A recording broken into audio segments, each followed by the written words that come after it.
My name is Maximilian Gärber. I'm the co-owner of a small consulting company from Lindau, which is right across the lake to Constance, where the BaseX guys are. And a few years ago, we started this project, nomination, application, and profile evaluation system for the Lindau Noble meetings.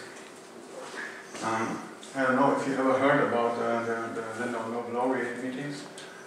It's an annual meeting in Lindau where laureates and students from all over the world come together for a scientific dialogue.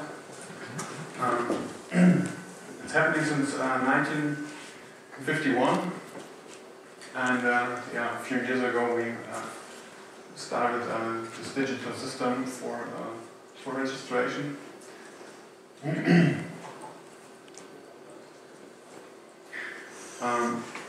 So you can see it started back in 2012, and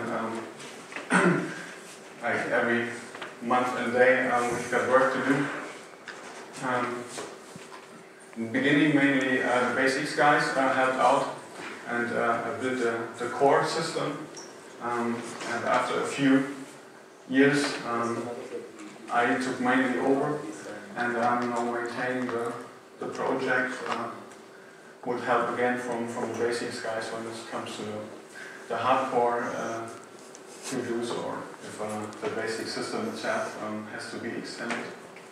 As you can also see, I've deleted more code than I have contributed, so I actually still have to do some coding to be up with the other guys.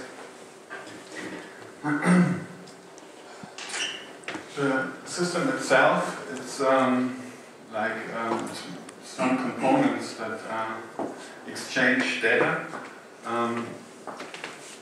We already had a SQL server running on a Windows machine, and the office there were already using a CRM system to edit all their participant data and yeah, the meeting data and travel data and everything you need to organize such a meeting.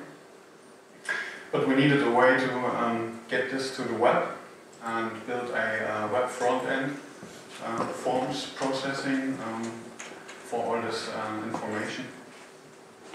And our approach was to use a OData web service in between. I don't know if anybody has heard of OData.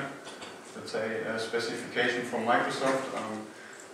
Actually, it's atom feeds which contain the payload, and there's some query language that you can use over URLs to retrieve your data.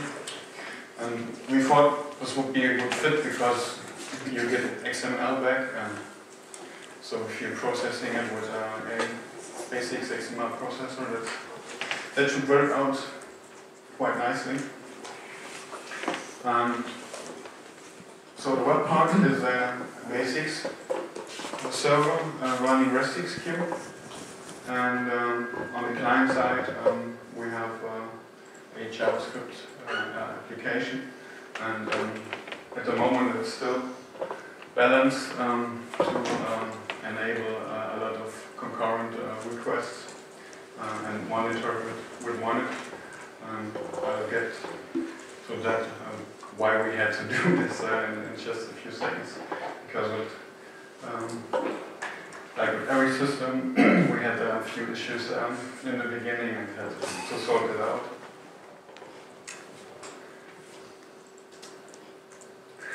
So, just to give you a short impression what it looks like. Can you see it?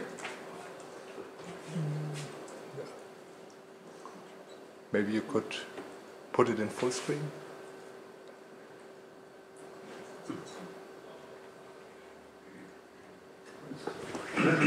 Light.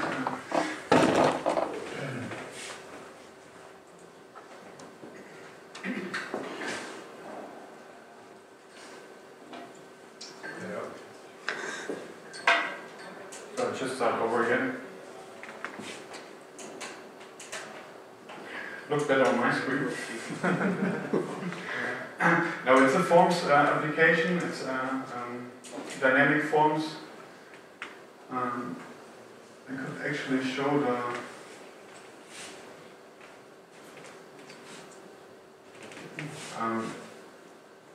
sorry.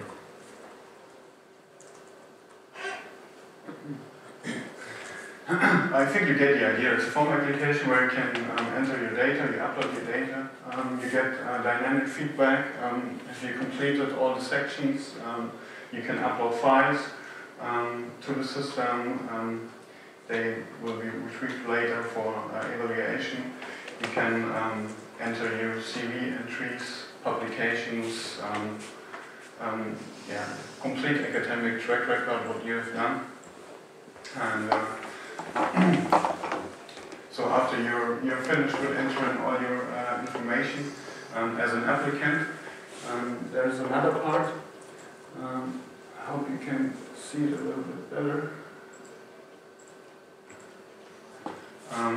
Where when the applicant has entered all the data, there's a review panel that starts reviewing all the applicants. That's the other part here with filtering and accessing the information. After they are done, all the CVs are evaluated and the invitations are sent out. So email sending happens all on the system as well. We also integrated PDF processing, Apache FOP, which you should be able to see right now. You can generate PDF previews of the CV data when you have selected and use the create button on the application.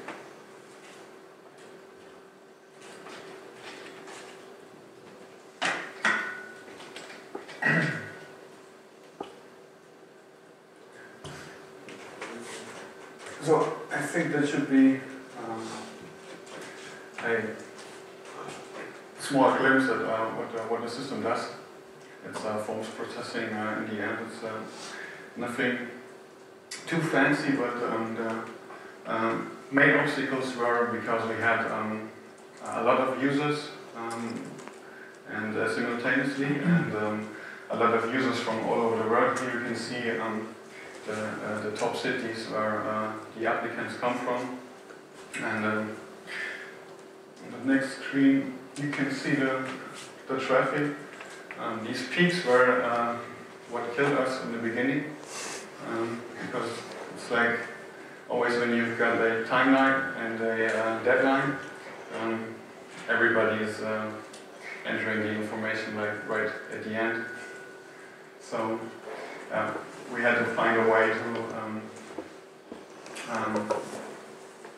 get these peaks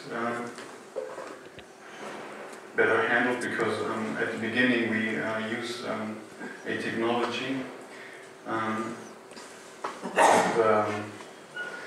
we try to use X-forms as good as we can, but it didn't work out really well, so we had to switch back to the Angular forms. Some lessons we learned while implementing this. Java hosting was really hard to find a good one.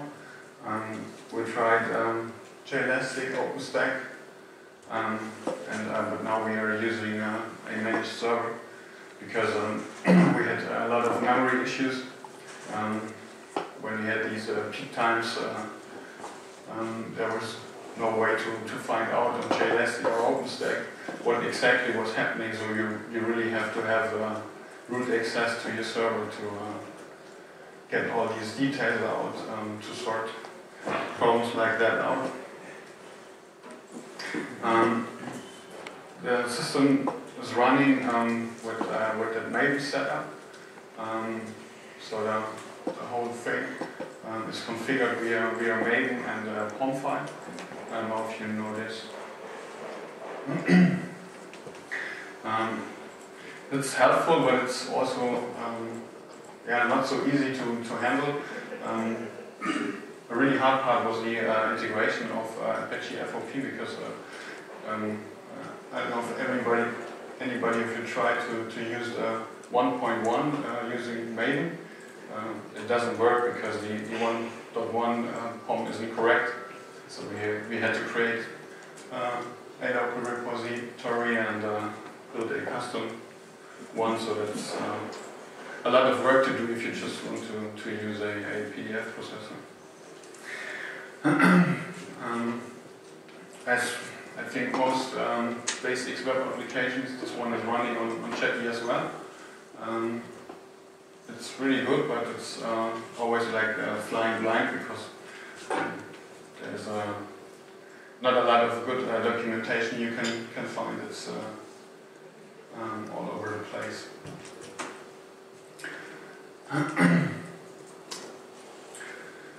Yeah, the lessons we learned using Xforms. I don't hope that there are any better form developers are here.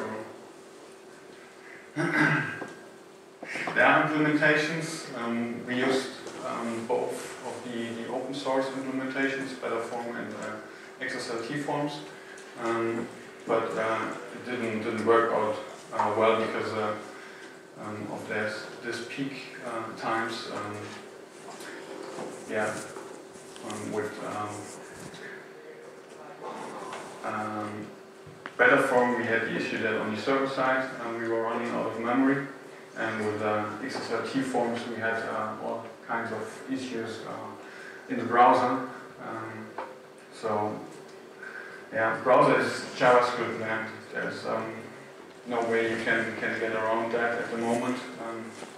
You could use a plugin for the browser if you want to have a secure execution environment, but if you are using HTML and JavaScript, that's the best you can do. So we switched to Angular.js, and that saved us from more pain while running the application.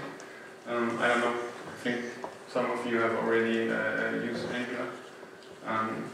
It's quite a nice replacement.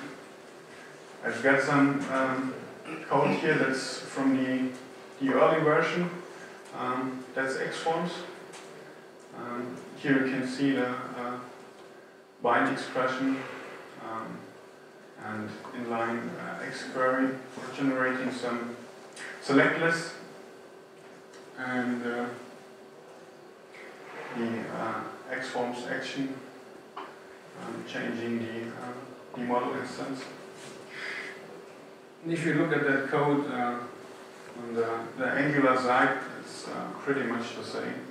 You got that ng model over there. It's almost the same as the Xforms bind. Same code here for the xquery, and the action, which is above, it's just some JavaScript code in Angular, just submitting the information that is present to the server.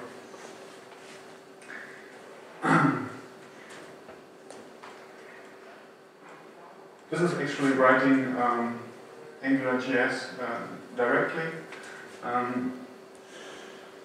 We've developed this a little bit further, and are now using a almost generic XML syntax, which was originally developed by Dirk, and which helped us a lot with migration of the Xforms to Angular, and is also a nice way of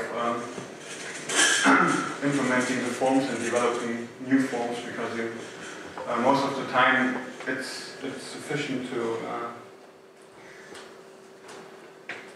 write these elements.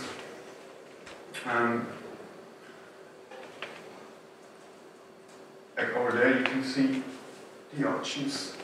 That's actually JavaScript code that's executed dynamically, so you have a nice separation between what you declare beforehand and what is evaluated when this thing is running in the browser.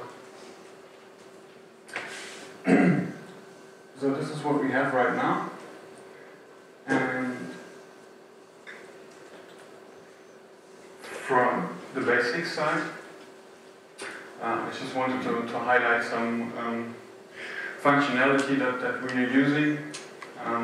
The user session JSON templating file handling, which will I show you in a second, which shows that you can actually use BaseX without any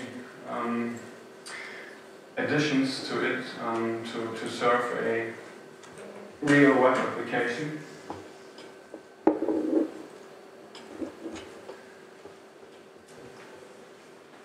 So from the user side, there's everything you need, like session handling. You can set the web session, you can access the session that's present in chat. You can use redirects. So if you have some login code or other agents that need to redirect the user, that's possible with these options here for the BaseX queue response.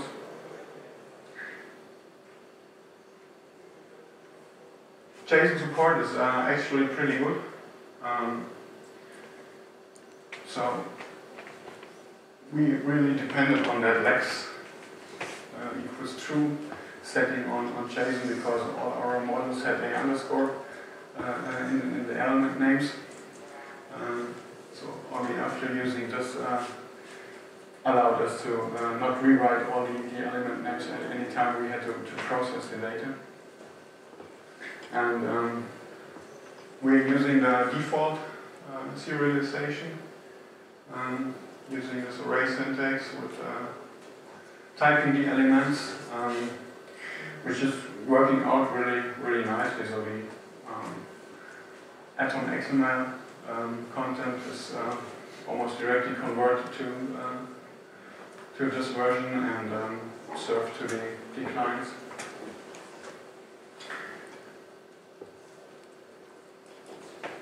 Templating is pretty easy as well. It's basically just plain xquery. The only special thing is that we're calling that always using a map, so we can have a dynamic sequence of arguments that can change over time. But in the end, it's just plain HTML with placeholders where some of those layout snippets are inserted, or the arguments that are given or used. For example, which module to use or what JavaScript code to load.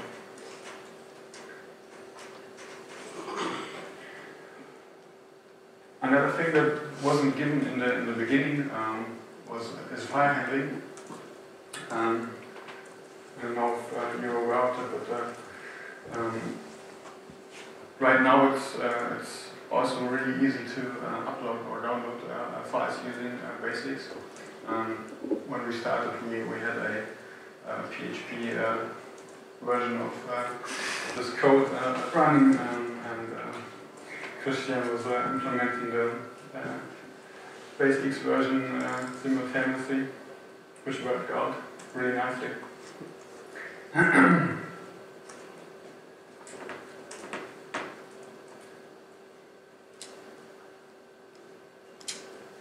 So here you can see the form param that's given when you are serving, posting the file. And always remember to make Internet Explorer happy. If you're posting files and returning a JSON result, it has to be text, otherwise you're screwed.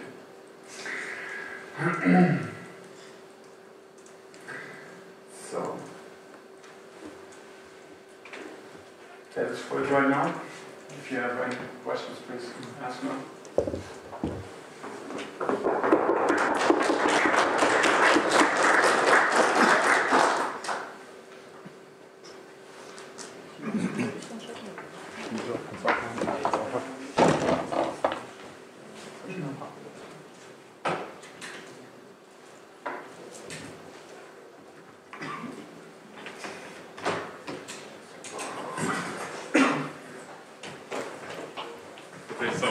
Maybe I have personally, would you do it again using BaseX, or would you use something else or some other technologies now that you have gone through all these hassles?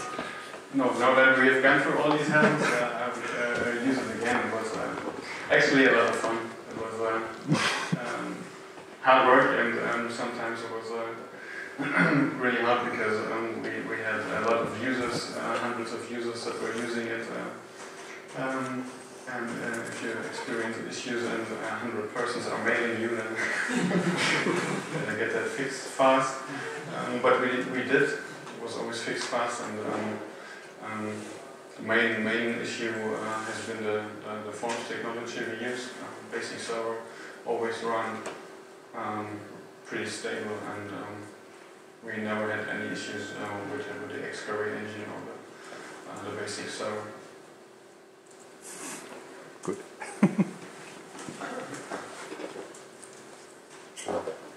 Yeah.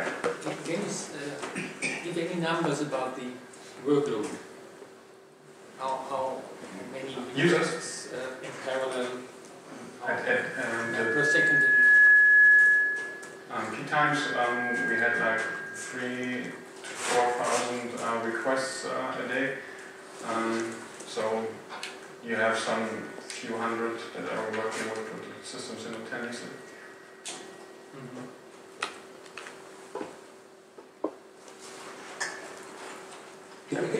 Can you say something about your use of HA proxy? You said you were using that to load balance, is that right? All right, yeah.